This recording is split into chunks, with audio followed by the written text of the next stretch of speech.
Escuchas W Conquista. Abre tu vista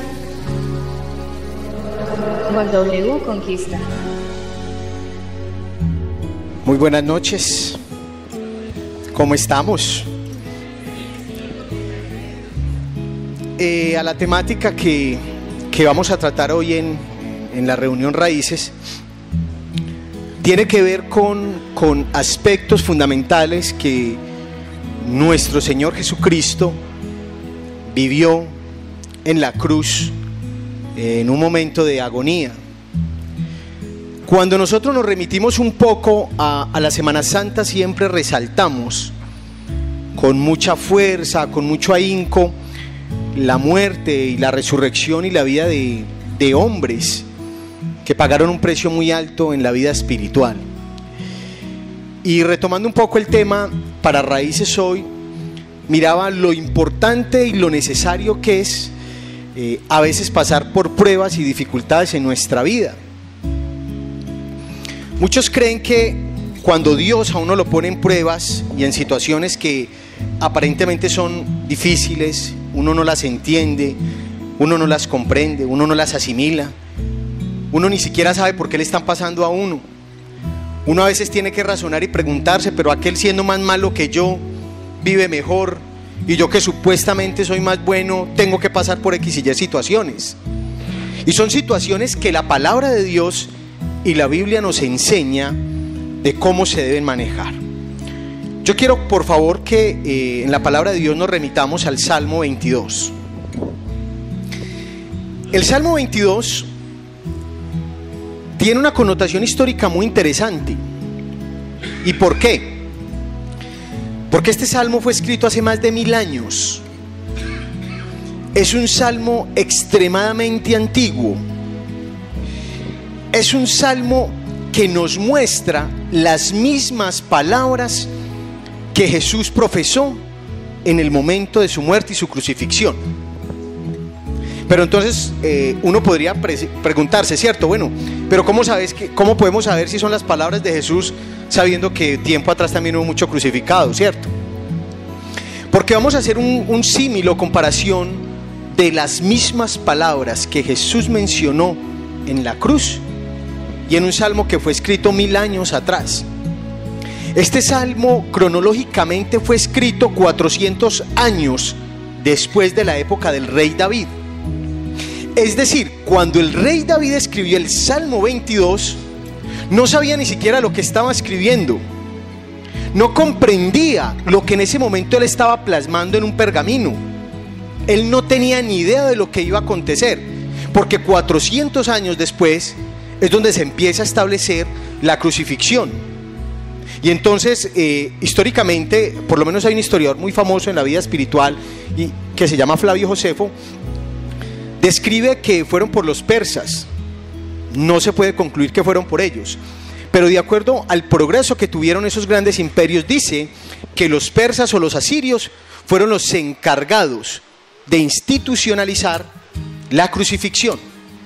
Y entonces uno se podría preguntar, pero qué cosa tan impresionante, qué suerte que David, 400 años después de que escribe este salmo, hubiera coincidido claramente con las mismas palabras que Jesús proclamó en el momento de su crucifixión. Y entonces, aquí podemos entender algo muy claro. Cuando nosotros nos remitimos a la palabra de Dios, encontramos que este precioso libro registra las evidencias más grandes que en la historia se pueden ver.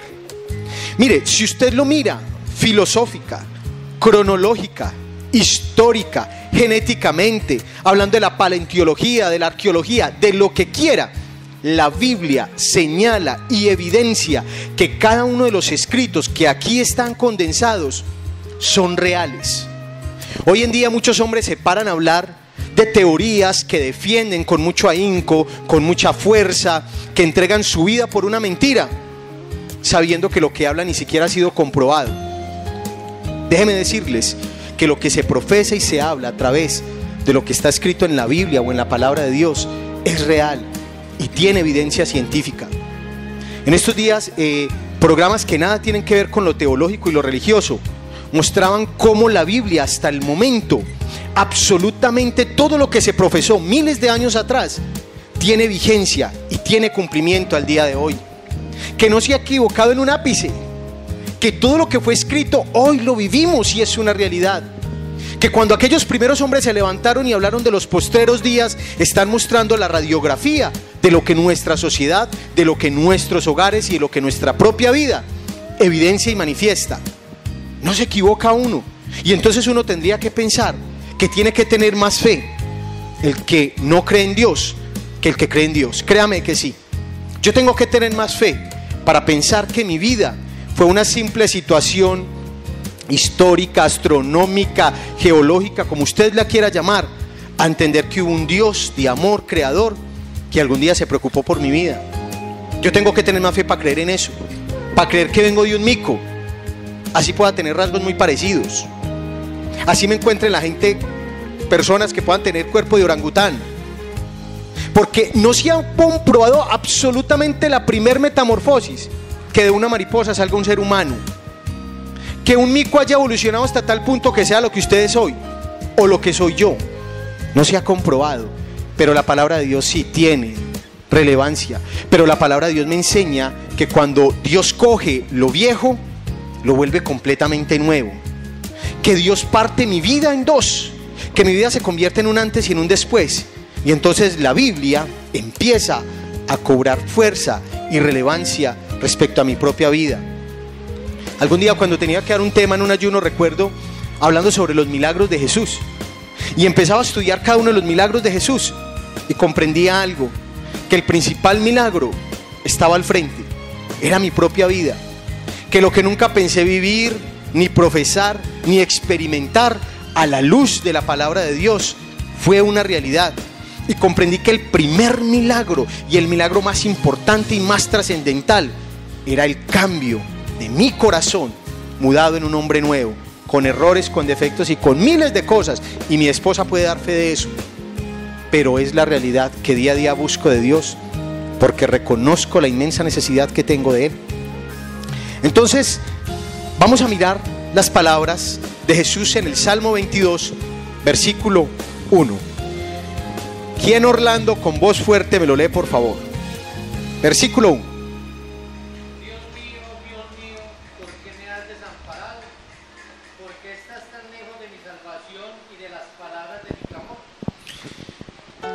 Las palabras que los evangelios nos muestran respecto a la crucifixión de Jesús vienen en un origen que fue escrito en arameo. ¿Se acuerdan cuando Jesús proclama lama, lama, sabactini o sabactaní? Que él empieza a expresar: Padre, Padre, ¿por qué me has qué? Abandonado. Estamos hablando del Antiguo Testamento. Estamos hablando del Antiguo Testamento.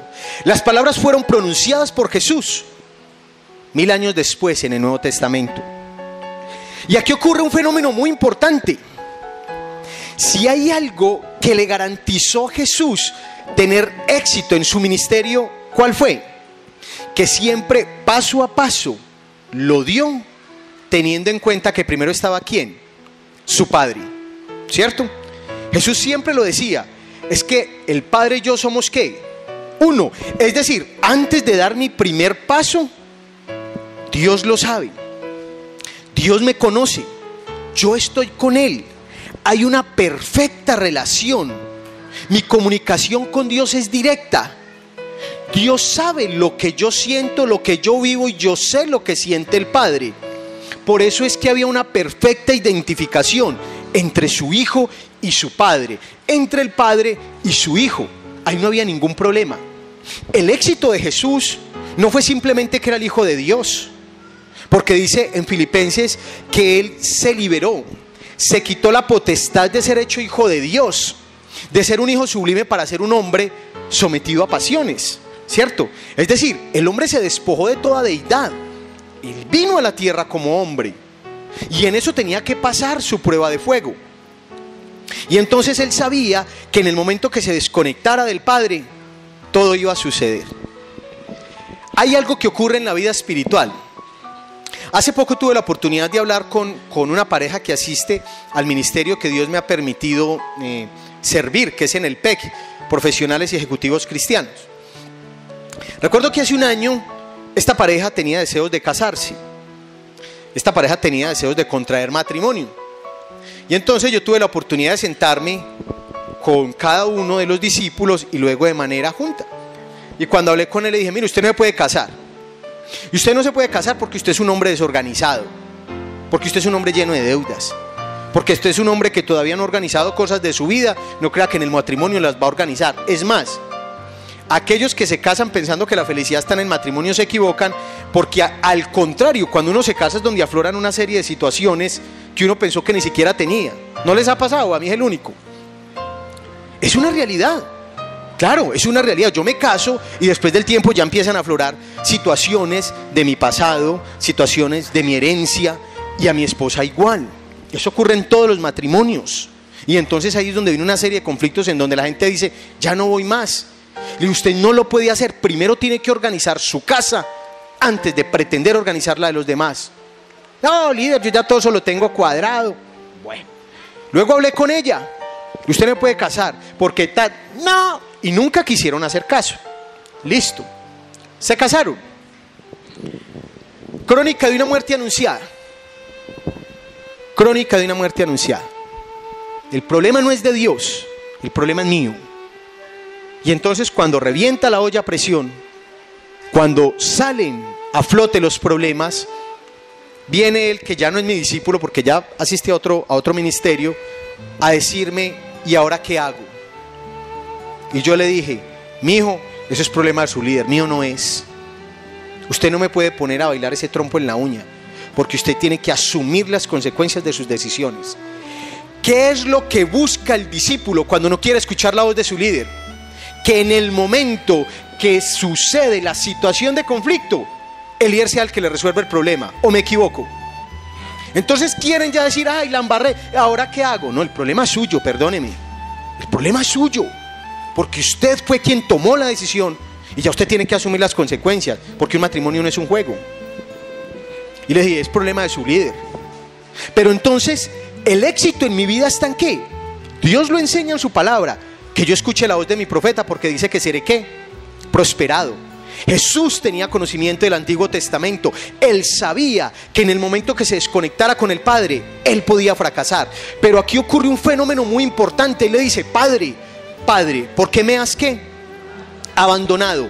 En todo el ejemplo de la vida de Jesús, jamás se había profesado unas palabras de tanto dolor y de tanta agonía, porque Jesús inmediatamente sintió ¿qué? La ausencia de su Padre. Vivía tan conectado que en el momento que no lo sintió dijo, wow, estoy solo. Pero vamos a ponerle un poco más de dramatismo y sangre a la predicación. Justo en el momento más trascendental de la vida de Jesús, su Padre ¿qué? Le abandona. Justo en el momento donde Jesús más necesitaba de su papá ¿qué? Lo abandona. ¿No les parece eso algo muy extraño? Uno podría pensar, pero es increíble. ¿Cómo es que cuando más necesito a Dios, Dios me abandona? Jesús estaba atormentado. Jesús estaba débil y estaba sin fuerzas. Y les voy a explicar algo. ¿Quién se vio aquí la película de Mel Gibson de La Pasión de Cristo? ¿Todos? Es una película que yo creo que es la que más se acerca a la pasión de Cristo. Y todavía le falta mucho. Los látigos que utilizaban los romanos medían alrededor de 2 y 3 metros de largo. Y en la punta del látigo se colocaban pedazos de huesos o pedazos de acero. ¿Qué hacía el soldado romano cuando tiraba un latigazo? Como el látigo era tan largo, alcanzaba a darle 2 y 3 vueltas al cuerpo de Jesús. Y cuando él nuevamente jalaba el lazo, rompía, quemaba, y el hueso o la parte que estaba en la punta con acero o balín rompía la piel, dejando la primer capa, ¿cierto? O sea, la primer capa de piel de esa epidermis completamente abierta y dejando a la intemperie los músculos. ¿Cuántos latigazos recibió Jesús? ¿Quién me dice? 30 más 9. ¿Quién me dice? 39. 39 latigazos recibió Jesús. La pregunta es, ¿cómo quedó físicamente? ¿Cómo quedó físicamente? Algún día estaba viendo la película de Mel Gibson y decía una señora, ay no, pero es que tanta sangre. Y pensaba yo, no es ni el 10%, no es el diezmo de lo que tuvo que padecer Jesús. Él quedó destrozado. Algunas versiones de la Biblia dicen que quedó como una masa de carne, es decir, completamente desfigurado. Jesús estaba física, emocional, pero había un factor fundamental, espiritualmente demasiado débil, porque él físicamente ya no tenía cómo soportar 39 latigazos que habían destruido su cuerpo, por delante y por detrás, por encima y por debajo. Y fuera de eso le colocan una cruz, que en esa época dice que pesaba más o menos 40 o 50 kilos. Y una vez era depositada, uno con heridas abiertas dice que acaba de romper el músculo cargándola. Ese era el inicio, era el principio que nuestro Señor Jesús iniciaba con la muerte de cruz o la muerte de Calvario. Uno nunca dimensiona lo que Jesús padeció. Y en el momento donde más le necesitaba, observa que su padre, ¿qué? Le abandona. Jesús no había pasado una prueba tan difícil como esa. Y nos tenemos que preguntar, ¿y Jesús por qué le abandonó? Y aquí se presenta una crisis de fe. Y esto es una situación que por lo menos yo lo he vivido, en donde usted podrá conocer mucho de Dios, usted podrá conocer mucha Biblia, usted podrá saber mucho de las Escrituras, pero a usted no le ha pasado que llegan momentos en donde esa prueba de fe llega a su vida, en donde usted se tiene que preguntar, ¿por qué me está pasando esto a mí? ¿Por qué tuvo que partir este ser querido? ¿Por qué tuvo que partir mi esposo o mi esposa? ¿Por qué tuvo que partir mi hijo o mi hija? ¿Por qué tuvo que partir mi padre o mi madre? ¿A usted no les ha pasado? Que usted muchas veces recibe promesas al ingreso y usted dice, esta promesa es para mí, es de bendición, es de formación, Dios quiere hacer cosas grandes en mi vida, pero la situación o la realidad que usted está viviendo a nivel físico, a nivel emocional o espiritual es muy diferente a lo que Dios ha prometido.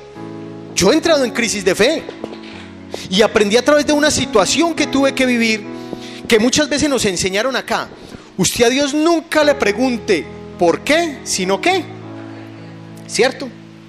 ¿Alguien estuvo en esa predicación? Yo estuve. Pues déjeme decirles, eso es mentiras. Eso es mentiras. Hay momentos de dolor tan grande en la vida de un ser humano que Dios permite que uno le pueda preguntar, Señor, ¿por qué? La clave del asunto es, como lo enseñan los maravillosos filósofos de Sábados Felices, el tonito de voz, la actitud con la cual yo me acerco a Dios.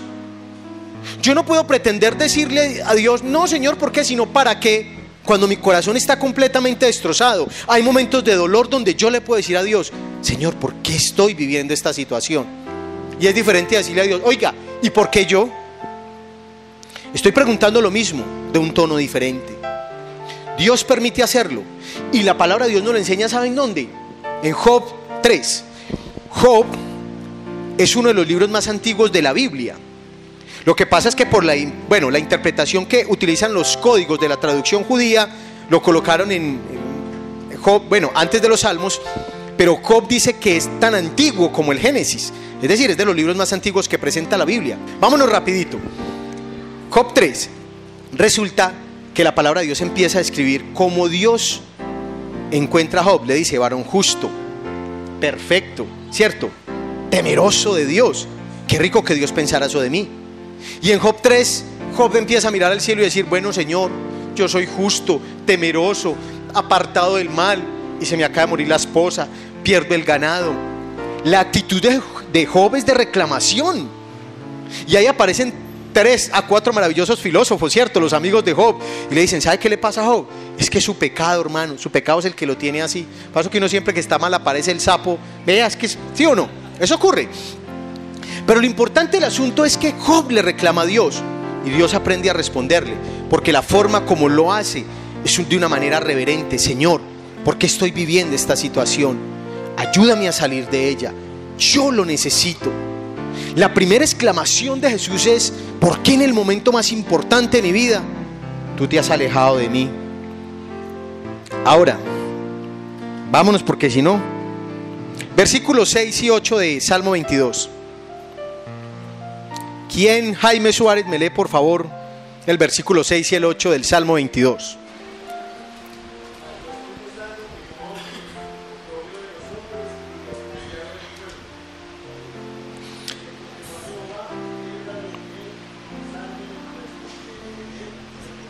Mire qué importante. Jesús en este momento empieza a experimentar lamento y burla de la gente. Ojo, lamento y burla de la gente. Y entonces aquí hay algo muy claro. Cuando Jesús estaba crucificado, Él observa la multitud y ve al paralítico que caminó. Observa la mujer que tenía el flujo de sangre. Observa a la mujer que fue encontrada en adulterio. Observa al endemoniado que fue liberado, al muerto que fue resucitado. Observó a aquella gente que Él mismo se había presentado como camino de salvación. ¿Y qué estaban diciendo en ese momento? ¡Ay, qué pesar de Jesús! Otros decían: yo sabía que iba a terminar en la cruz. Otros decían: era normal, pues es que, ¿qué podíamos esperar? Otros decían: crucifíquele, crucifíquele, crucifíquele. Y Jesús entendió que en ese momento se estaba desnudando la realidad de nuestra humanidad. Hace 3 días le recibieron sentado en un pollino, y cuando entró a Jerusalén dice que entró triunfante, que la gente rompía las palmas y las ceras y lo tiraban y decían: Hosana, Hosana, el hijo de David, bendito el que viene en el nombre del Señor. Y 3 días después estaba crucificado en un madero, y la gente proclamó y prefirió llevarse a un sinvergüenza como Barrabás que liberar a Jesús. Porque Jesús entendió cuál era la condición humana. Porque Jesús entendió que esa es su realidad y la mía. Mire, Jesús nunca vendió marihuana, nunca lo encontraron borracho, nunca asesinó a nadie, nunca habló ni cometió injuria contra alguien. Pero ¿sabe qué? Tuvo el juicio más duro que se ha presentado en la historia, a nivel social, a nivel político, a nivel cultural y a nivel religioso. ¿Y saben por qué? ¿Saben por qué? Porque se vio en evidencia la falta de un liderazgo integral. La falta de un liderazgo integral. De hombres que se profesaron y creían que conocían más de Dios, pero sus corazones estaban completamente corruptos y contaminados.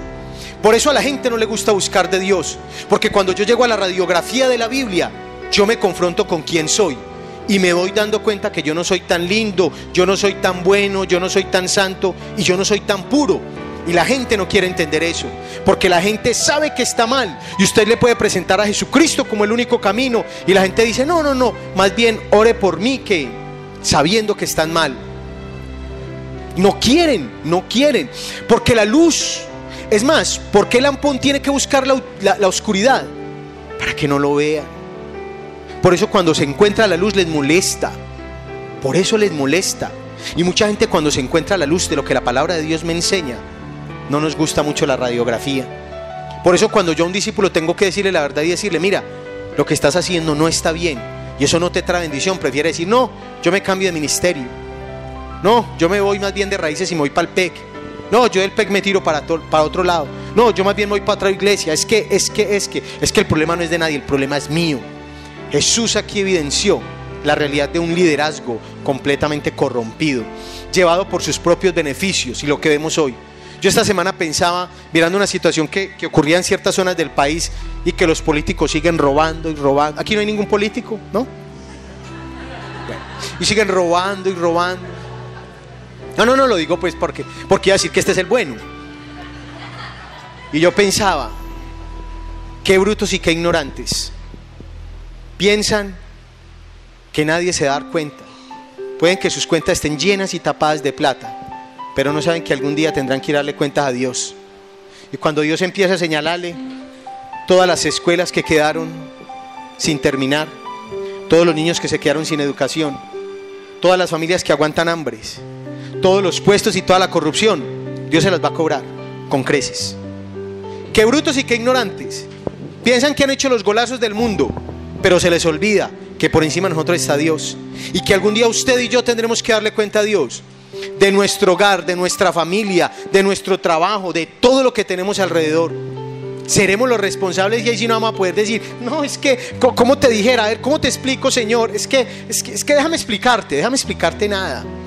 Es la realidad de la humanidad, es la realidad del hombre. Bueno, para que lo estudien ustedes que son tan juiciosos, en Isaías 53 se habla claramente de la burla y de la realidad que vive el ser humano. Vámonos para el versículo 12, 13 y 16 del Salmo 22, porque no vamos a alcanzar. Mijo, me lo lees si eres tan amable, que tienes voz de trueno. 12, 13 y el versículo 16. Me han rodeado muchos toros, fuertes toros de Basán me han cercado. Abrieron sobre mí sus bocas, me dieron lámparas que no tienen. He sido derramado como aguas y todos mis huesos se desconjuntaron. Mi corazón fue como cera, derritiéndose en medio de mis entrañas. Como un tiesto se secó mi licor y mi lengua se pegó a mi paladar. Me has puesto en el poco de la muerte, porque perros me han rodeado, me has sentado cuadrillas, me has infinito, agarrado mis manos y mis pies. Mire qué importante. Aquí viene un ataque directo a la misma persona de Jesús. Mire, la historia me enseña a mí algo. En el siglo XX ha sido el siglo de mayor desarrollo científico y tecnológico hasta el momento. Lo que durante 19 siglos atrás no se logró inventar, el siglo XX nos arrojó absolutamente todo. El PC, ¿cierto? Empezó a mirarse el desarrollo de la fibra óptica, computadores, el plástico, los nevecones, el desarrollo de la nanotecnología, la ciencia, llegar a la luna, todo lo que usted quiera.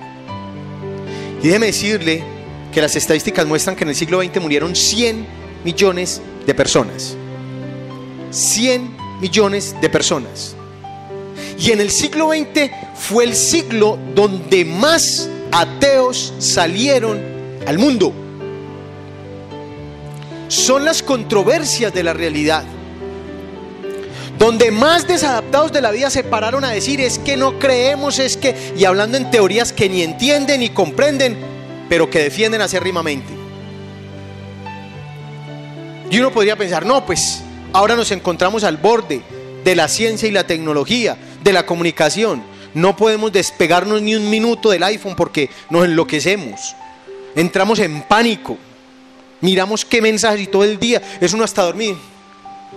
O sea, eso es una locura. Todos caemos en ese juego. ¿Y qué problema tan grande tenemos de comunicación con nuestros vecinos? ¿Y qué problema tan berraco tenemos de comunicación con nuestros hijos? ¿Y qué problema tan duro de comunicación tenemos con nuestros padres? Y eso sí, las redes sociales se vuelven... Yo soy poco de redes sociales. Yo la verdad soy lego en eso. Yo me meto al Facebook por ver un mensaje, por ver una foto, no más. A mí no me... Particularmente, a mí no me gusta.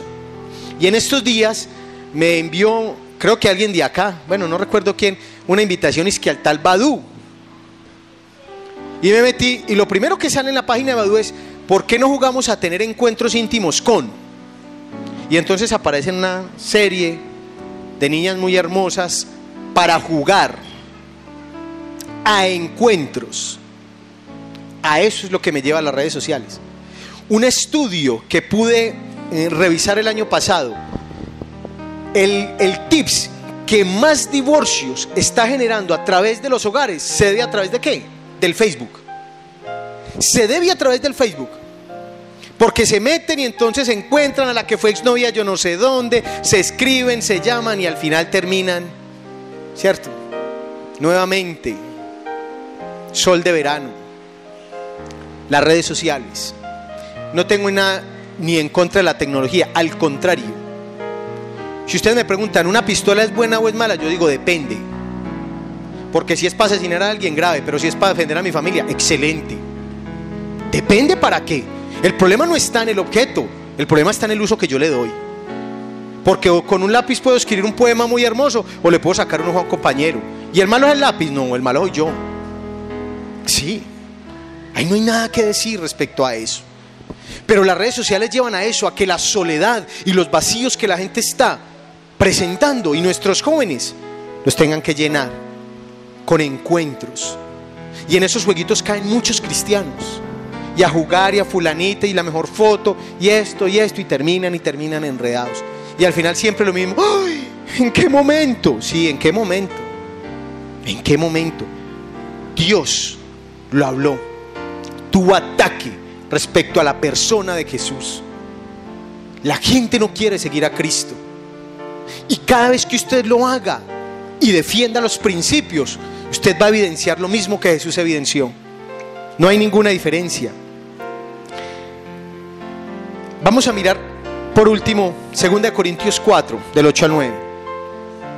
Jesús tenía pensamientos terribles en ese momento. Por eso proclamó: Padre, ¿por qué me abandonaste? Pero Jesús, a pesar de todo, no iba a rendirse, ni iba a soltar la toalla. ¿Quién me lee 2 Corintios 4, del 8 al 9?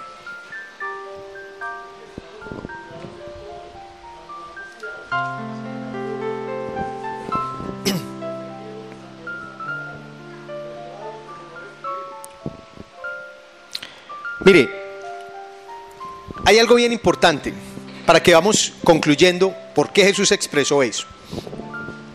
La Biblia enseña que todos podemos tener angustia, estrés y preocupación. El cristiano que se para aquí al frente a decir que jamás ha sufrido de angustia, estrés o preocupación, pues me queda mi duda. Todos lo tenemos. En algún momento nos estresamos, en algún momento nos preocupamos, en algún momento queremos tirar la toalla. Y la palabra de Dios enseña, dice: usted puede pasar por lo que sea, pero no deje que la angustia llegue a su corazón. Es decir, ustedes y yo vamos a pasar por momentos difíciles, sí. ¿Habrán situaciones incomprendibles? Sí. Usted tendrá que preguntarle a Dios por qué está viviendo la vida. Hágalo. Usted va a encontrar libertad. Sepa cómo lo hace.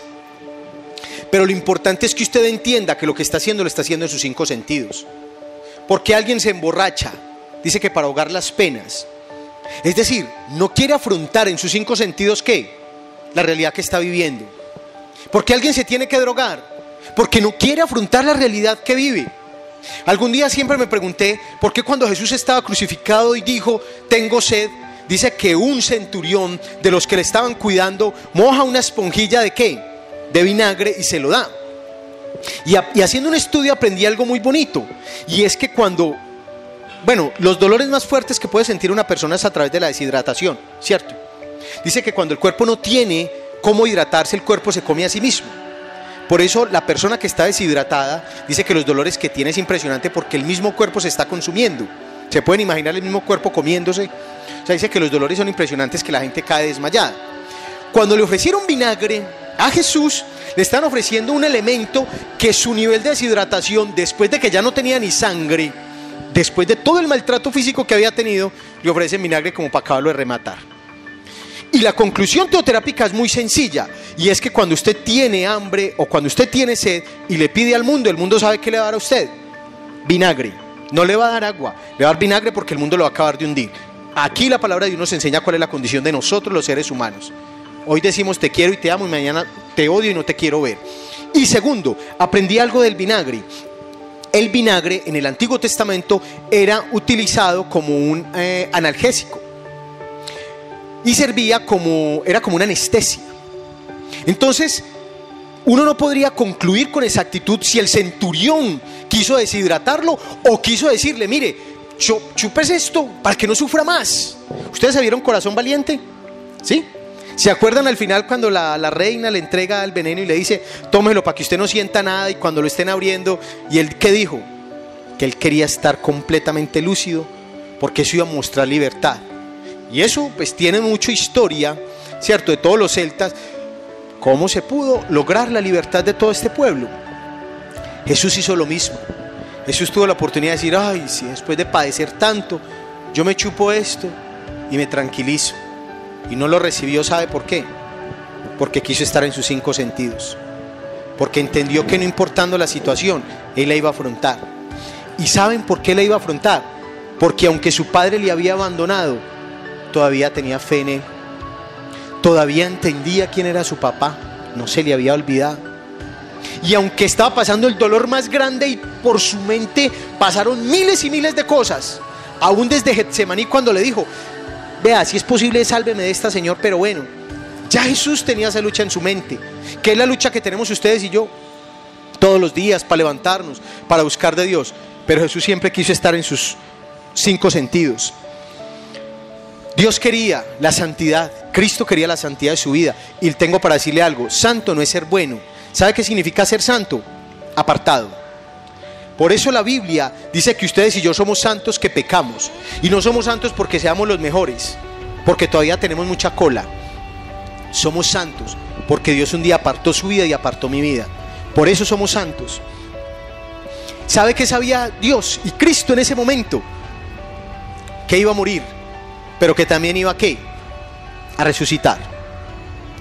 Una vez el Dalai Lama, en 1972, dijo que Jesucristo fue el hombre más inepto porque no fue capaz de seleccionar bien a sus discípulos. Mire la ignorancia como es de atrevida. El Dalai Lama dijo que Jesús había sido bruto porque no había sido capaz de seleccionar a sus discípulos. Yo quiero preguntarles hoy: ¿Jesús se equivocó? Porque si se equivocó con los discípulos, el primer equivocado es conmigo. Es más, yo me pongo a veces a mirar la vida de Judas y digo: uy, Judas era más bueno que yo. ¿Seguro? Si a la luz de la radiografía de la palabra de Dios entiendo que si yo no me pego de Dios, sigamos. Ojo, el propósito de Dios fue más grande. Él no dio siempre pescadores, hombres que le iban a entregar, hombres que al final iban a crucificar. ¿Sabe qué vio Dios? Amor eterno. Y eso fue lo que lo mantuvo en la cruz. A él no le importó que hablaran, que blasfemaran, que lo volvieran un trozo de carne, porque para él lo más importante era el amor eterno. Y por eso no le puso relevancia a lo que podía ocurrir alrededor, que era tenaz, por amor a usted y por amor a mí. Y eso es lo que nosotros tenemos que valorar en el momento que venimos a buscar de Dios. Yo no puedo perder un instante de reunión, yo no puedo perder un instante de cita de edificación, yo no puedo perder un instante en la mañana de estar en la presencia de Dios, yo no puedo perder un instante porque a mí ese instante me lleva a comprender lo que Dios ha hecho por mi vida. Un día yo vine a una cita de edificación y le cuento que estaba como cucaracha de panadería aplastada. Vea, salí de una cita de edificación, pero les digo que no valía 5 centavos. Estamos haciendo una reunión allá en ese primer salón. Y la reunión era hacia acá y lo estaba dirigiendo María Cristina Ramírez, que es de Álamos, es del Nuevo Distrito, de Álamos. Y recuerdo que yo, que conozco muchas canciones cristianas y mucho libro cristiano, colocó una canción de Lily Goodman que se llama Sin dolor no hay ganador. Y ese día estaba yo nunca había escuchado esa canción y me acuerdo que estaba sentado donde está Camilo, mirando hacia el frente. Cuando empiezo a ver ese video y esa canción y me metí una quebrantada, pero vea, les digo, la macha. Y lloré ese día porque dije, claro, Dios a veces me tiene que dar duro porque yo soy terco.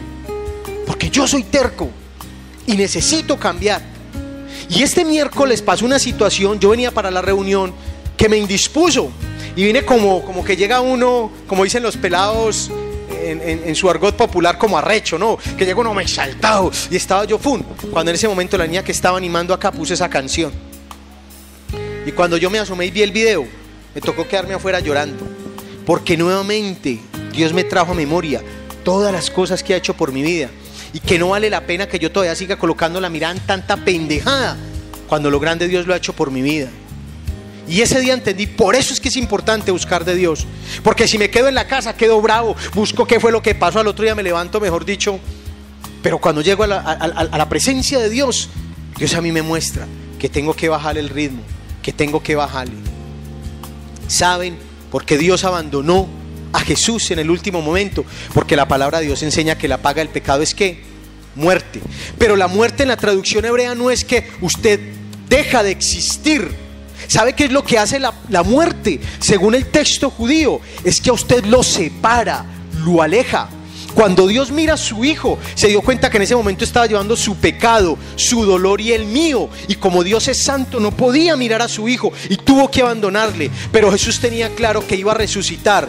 Y por eso al final termina diciendo: Señor, perdónalos porque ellos no saben lo que hacen. Ten compasión de este pueblo que hoy me está crucificando, pero yo los amo tanto que a mí no me importa. Yo por eso vine a morir por ellos. Y al final el éxito fue la resurrección. No fue la cruz, fue la resurrección. Pero era necesario pasar por la cruz para que Jesucristo pudiera pasar a la plataforma de la resurrección.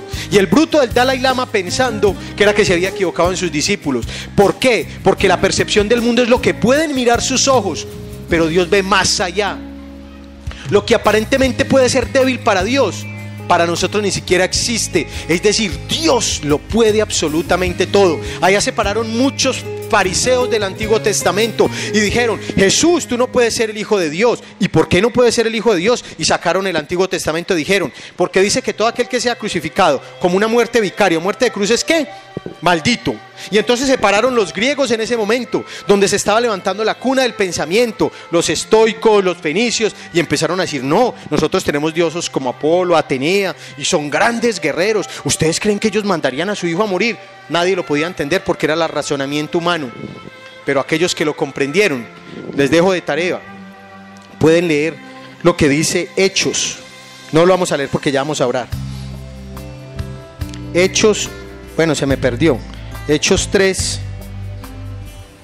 Le hace todo Hechos 3, que ustedes nada tienen que hacer hoy. Y ahí lo estudian. Cuando Pedro habla del significado de la resurrección. Corintios 1:21 enseña eso. No es para judíos ni es para griegos. Es el poder de la resurrección. ¿Sabe qué Dios necesita a nosotros a veces llevarnos a la cruz? Para poder nosotros crucificar nuestro ego, nuestra forma de pensar, nuestra incredulidad, nuestra mediocridad, nuestra pereza, nuestra dureza de corazón, de aquellos hombres que todavía se levantan: es que yo soy así, nadie me cambia. Eso es mentiras. Dios sí cambia y puede hacer algo diferente. Pongámonos de pie, vamos a orar.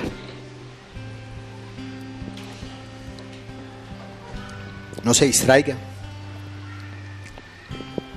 Aproveche estos cortos minutos para que usted se encuentre con Dios. Usted no me puede hacer creer que la Biblia es un cuento de pura coincidencia y casualidad, porque tendríamos que hablar de 66 libros que fueron escritos por muchos hombres que no se conocían, letrados y letrados, médicos, pastores, en las mejores y en las peores condiciones. Y hoy la palabra de Dios llega a mi vida y me enseña conceptos de vida que no se repelen, sino que al contrario me llevan al conocimiento de Dios. Yo no sé si usted ha entendido con claridad la obra de Jesús en la cruz.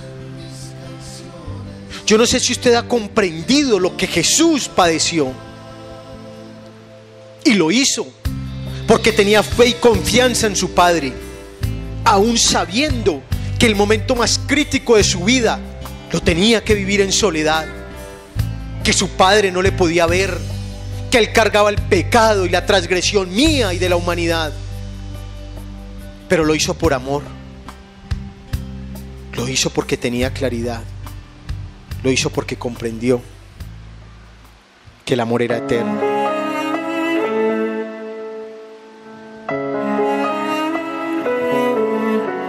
Escuche esta canción.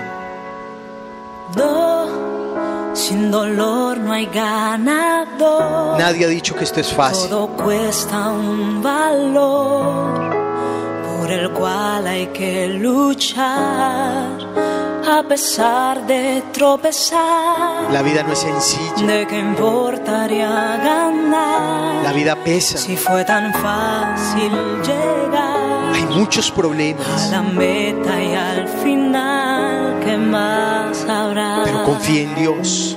Sí, lo sé. A veces hay que ser golpeado para poder crecer.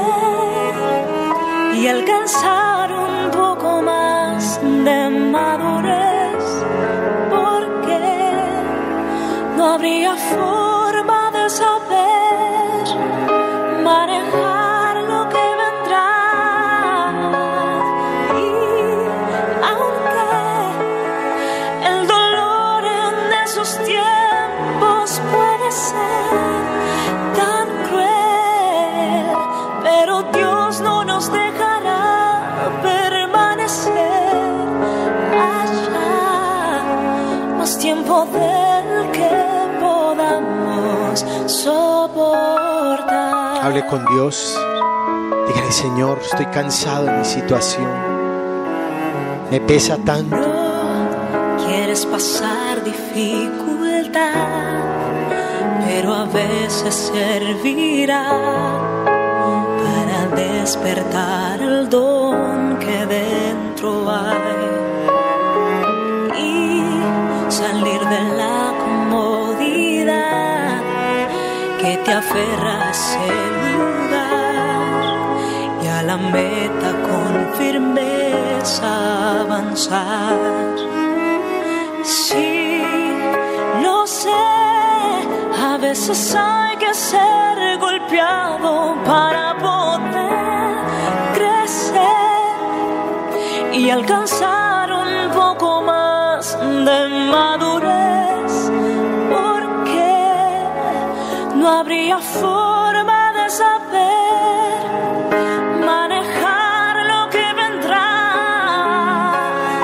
Y aunque el dolor en esos tiempos puede ser tan cruel, pero Dios no nos dejará permanecer allá más tiempo del que podamos soportar.